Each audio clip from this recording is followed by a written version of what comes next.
Queer 20 is the annual celebration of 20 queer Indians who have made a mark in business, technology, and society. Today, we are joined by celebrity chef and restaurateur Ritu Dalmia. Thank you so much for joining us. We would just like to start by asking what has been the motivation for you to continue on this journey in the culinary space? So I was always cooking since I was very young, purely out of pleasure. My mother tells me that when I was 10-year-old and they would come back from their travels late in the night, I would have a 3-course dinner ready for them. I don't believe them. I think they're exaggerating a bit, but I was always cooking. I always enjoyed cooking, but I never thought I'll take it as a profession. For me, for one way for me to show love, affection has always been via feeding people, which just happened to become my career as well.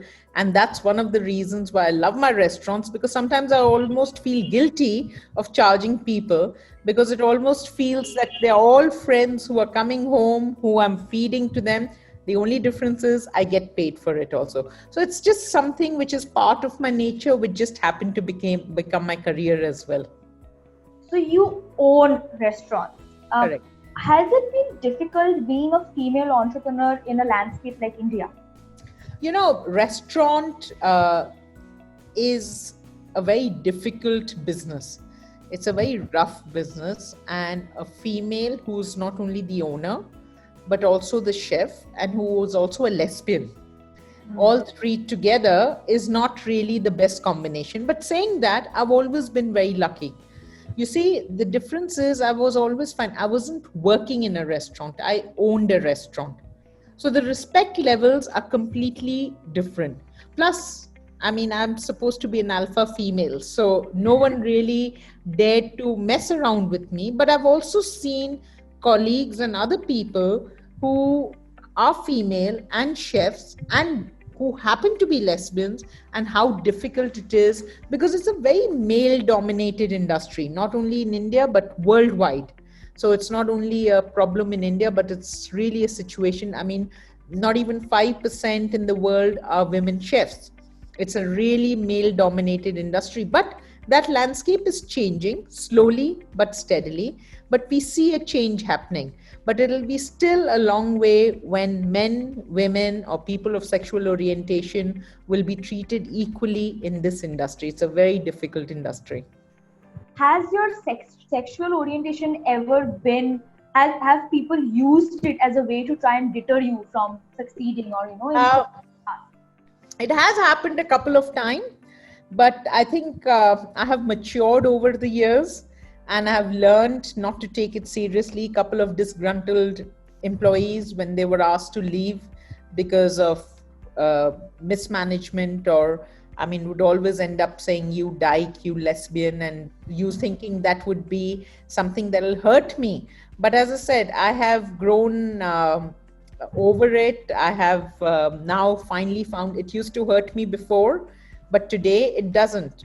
I feel pity for them, and I feel sorry for their lack of education and their insecurity, that they actually have to use someone's sexuality to try to hurt them. Okay. So you see, I was never scared.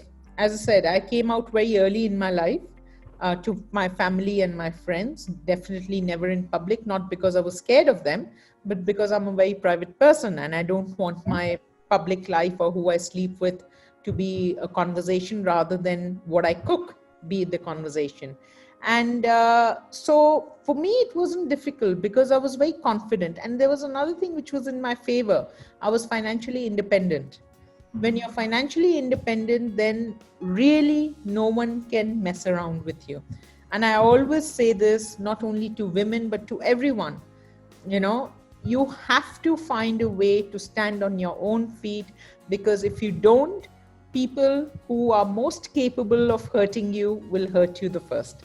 What was the thought process behind being one of the first petitioners to decriminalize 377? So you see, as I told you before, I'm a very private person. So I never ever thought that I would be one of the petitioners. I always support them from behind the scenes. I used to give donations, whatever I was capable of. But I never thought I'll be one of the petitioners. So Menka Guruswamy, who was one of the lawyers who fought this case, was a friend of mine, and we were coming back from a flight from Goa to Delhi. And on the flight, we just started talking, and she said there's never been an actual so-called victim who has filed ever a petition in Supreme Court. All the petitions that were filed so far were by NGOs, by parents, by teachers, etc. And that's where the idea, I think, fell in her head. And 1.5 years later, she called me and she said, are you willing to be one of the petitioners? And I didn't even think twice. In my life, I don't think I have taken any decision where I've thought. She said it and my answer was yes. Of course, the next 2 years, I mean, there were some moments when I regretted it or thought maybe I shouldn't have. But today, if I could turn back the clock, I would do exactly the same. And it's something I'm very proud of. How do you want to, and how are you currently using your privilege to empower the community? I think I use my privilege to be one of the petitioners. Definitely. I think one of the reasons why I chose was because whether we like it or not, I had a better chance of being heard than many other people. So, as a position of privilege, there is no discrimination in who we hire in our company. My own level, whatever I can do in my surrounding area, I am doing. But that's unfortunately not enough, So as I said, a lot needs to be changed. Younger people need to be more involved. A lot more platforms are working on it. So, but if each one does their own tiny little bit, together it amasses to a lot.